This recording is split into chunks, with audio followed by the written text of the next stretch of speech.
வணக்கம்.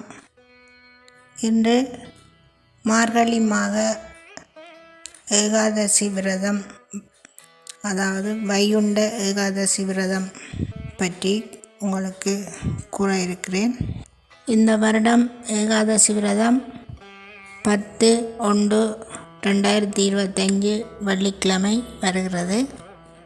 ஏகாதசி 2 வகையானது. உற்பத்தி ஏகாதசி மார்கழி மாத தேய்பிறையில் வரும். மோட்ச ஏகாதசி மார்கழி மாத வளர்பிறையில் வரும். மாதம் ஏகாதசி விரதம் 2 நாட்கள் வரும். மார்கழி மாத வளர்பிறை ஏகாதசியே இவற்றுள் விசேஷமானது. இதனால் இது மோட்ச ஏகாதசி, வைகுண்ட ஏகாதசி, பெரிய ஏகாதசி என்ற பெயர்களால் கூறப்படுகிறது.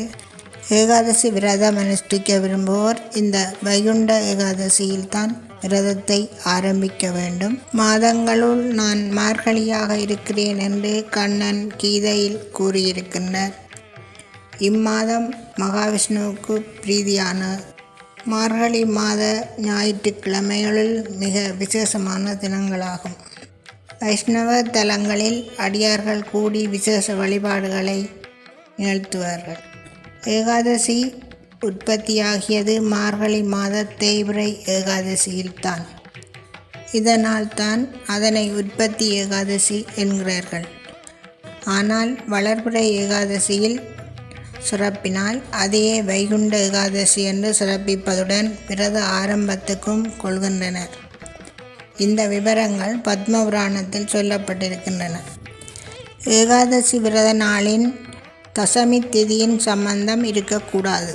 காலையில் தசமி இருந்தால் மறுநாள் துவாதசியில் விரதமிருந்து திரையோதசியில் பாரணை செய்யலாம். காலையில் ஏகாதசியும் நடுவில் துவாதசியும் இறுதியில் திரையோதசியும் இருப்பின் அது அதிவிசேஷமானது. இவ்வாறு ஏகாதசி தினத்தன்று காலை வேளையில் தசமி இருந்தால் அத்தினத்தை ஸ்மார்த்த ஏகாதசி எனவும் கூறுவர். ஏகாதசி விரதம் அனுஷ்டிப்போர் இவ்விரத நாளில் வைஷ்ணவ ஏகாதசியை கொள்ள வேண்டும். பிதிர்காரியம் முதலிய வேறு தேவைகளுக்கு ஸ்மார்த்த ஏகாதசியை கொள்ளலாம். ஏகாதசி விரதம் கிருஷ்ண பரமாத்மாவினால் அர்ஜுனனுக்கு உபதேசிக்கப்பட்ட பெருமையுடையது. ஆயுள் விருத்தியையும் ஆரோக்கியத்தையும் போக மோட்சங்களையும் தருவது இவ்விரதம். இதனை அனுஷ்டிப்போர் நோய், வறுமை முதலியன நீங்கி வீரமும் கல்வியும் செல்வமும் பெற்று இகபர சுகமடைவர். முன்னர் முரன் என்ற அசுரன் தான் பெற்ற வரபலங்களினால் யாராலும் வெல்லப்படாமல் தரிக்கித் திரிந்தான். இவனால் ஏற்பட்ட துன்பங்களை தாங்க வியலாமல் யாவரும் மகாவிஷ்ணுவிடம் முறையிட்டனர். பாம்பனையில் அறுதியில் கொண்டிருந்த மகாவிஷ்ணுவின் தேகத்திலிருந்து அவரது அபூர்வ சக்தியானது பெண்ணுருவில் வெளிப்பட்டு வந்து அசுரனுடன் போரிட்டு அவனை அழித்தது. தேவர்கள் யாவரும் அந்த சக்தியை வழிபட்டு நின்றனர். அந்த சக்தி தன்னை ஏகாதசி தேவி என்று அறிமுகம் செய்து தன்னை நினைத்து தனது திதியாகிய ஏகாதசியில் விரதம் இருப்பவர்கள் எல்லா நலங்களும் கிடைக்கும் என்று கூறி மறைந்தார். கைடபதேசத்தில் கர்ணிக நகரில் முன்னொரு சமயம் வறுமையால் வருந்திய ஒரு பிராமண தம்பதியருக்கு நாரதர் இந்த விரதத்தை உபதேசித்தார். அவர்களும் இந்த விரதத்தை முறைப்படி அனுஷ்டித்து சகல செல்வமும் பெற்று வாழ்ந்து முக்தி அடைந்தனர். அதன்பின் இந்த பூமியில் நல்லோர் பலராலும் அனுஷ்டித்து வரப்படுகிறது. ருக்மாங்கதன், அம்பரீசன் முதலியோரும் இவ்விரதமிருந்து பலனடைந்தவர்களாவர்.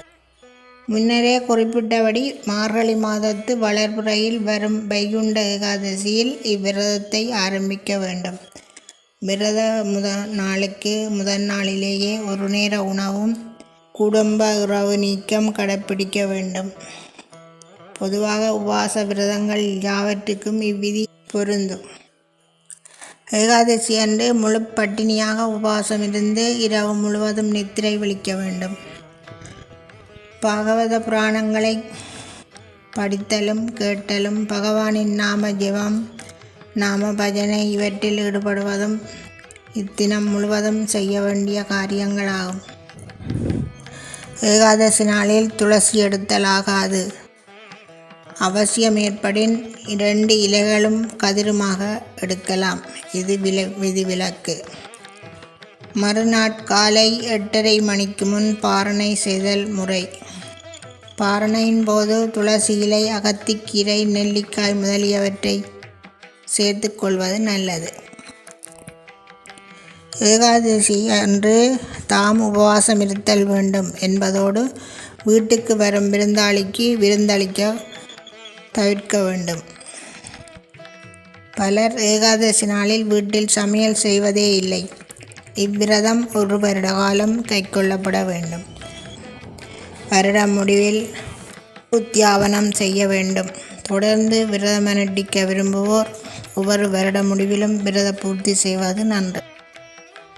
ஒரு வருடத்தில் வரும் வளர்புறை ஏகாதசிகளை மட்டும் அனுஷ்டிக்கும் வழக்கமும் உண்டு. நீங்கள் ஏகாதசி விரதமிருந்து மகாவிஷ்ணுவின் அருளை பெற என்னுடைய நல்லாசிகள். நன்றி, வணக்கம்.